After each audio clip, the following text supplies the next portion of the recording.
take You it have forward. picked up even at the parliament level when you talk about urban decay matters, you talk about I had something very interesting to talk today in Parliament, but it got adjourned. and the stray dogs menace. Yeah, what would you like? Oh, today I wanted to talk about nomination of bank accounts when a person dies. It's so complicated. Yes. Somebody dies. There's some bank accounts are nominated. They have a nominee who is normally the administrator of the bank account, and then the proceeds go to all the legal heirs. Sometimes people don't have a nominee.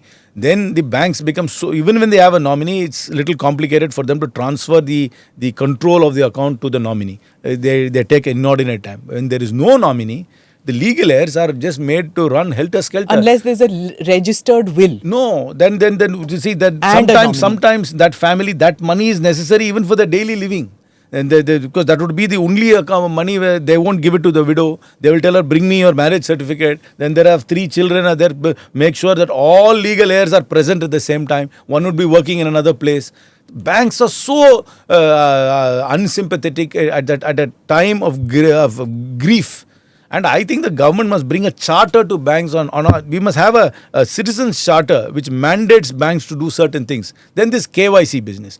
Every year to do KYC again and again. When nothing has changed in your data. Your name is not changed. Your address is not changed. Nothing has changed. Why are you asking KYC? There are so many scams in this country. That's why they're even saying. if you do that, scams will happen. But you can't do. The only question should be asked: is there any change in your data? Not ask you to submit it. I mean. And what happens if you don't submit it every year? Your bank account is frozen for some time. My bank account here was frozen. Of course, apart from the ED, even the bank's frozen because I did not give my Aadhaar card again. I mean, I had to tell them my Aadhaar card number has not changed. It's the same Aadhaar card from the last time. So what is the point of giving the Aadhaar card again?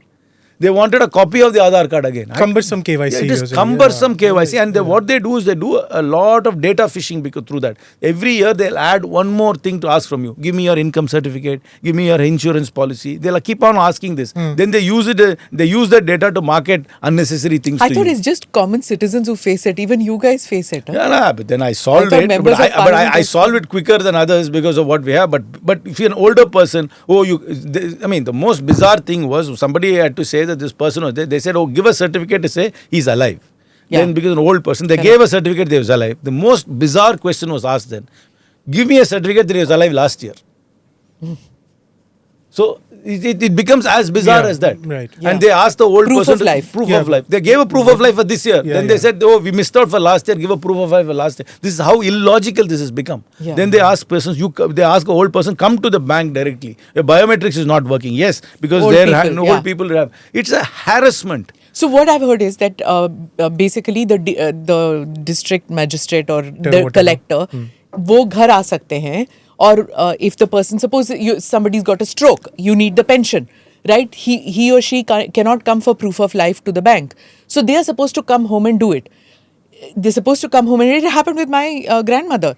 You're supposed to come home and do it, and then they say you give bribe. 4,000 rupees, you give bribe. This harassment of KYC and re-KYC, and they also outsource this re-KYC to various agencies who keep on harassing you, calling you, come to the bank, and everything. If you don't come to the bank, I'm going to freeze your account. That's the only account. All direct debits are going from that. Their GPays from that, and everything is stalled. So we need to have. I'm urging the government to come up with a charter which says that this is the basic rights people have, and it's an asymmetry in terms of negotiation. The bank will say, okay, if you're not happy, close the account and go. Because the bank doesn't care. No, but the pensions and all are very complicated. It comes only to that bank. That is why we need to have a charter. Banks need to be reined in. They need to say, and we need to have one customer service number which will be manned by a public authority which will log in all complaints. The complaining to their bank's customer service is a useless process. First of all, you'll have to go press 1 to say your problem A. Press 2 for problem. By the time you reach somebody, it takes forever. We must have a real person picking up a phone and at a national level, one customer complaint place where centrally it will be mandated and they will farm it to the bank, and within 24 hours if they don't sort it, there must be penalties and things like that. People's rights must be put forward. Banks, because of their size, can't be arrogant. Namaste, Jai Hind. You're watching ANI podcast with Smita Prakash. अगर हम उसको मस्जिद कहेंगे तो फिर विवाद होगा. The issue is टूटा है क्या भारत? 400 पार का मतलब ये है कि संविधान खतरे में है. क्या हम लोग ये निर्देश देते हैं कि फला को गिरफ्तार करके जेल डाल दें? वही तो कह रहे हैं सब. ये बेबुनियाद निराधार आरोप. सच्चा सुनना चाहो देखो स्मिता प्रकाश ANI, it does not lie.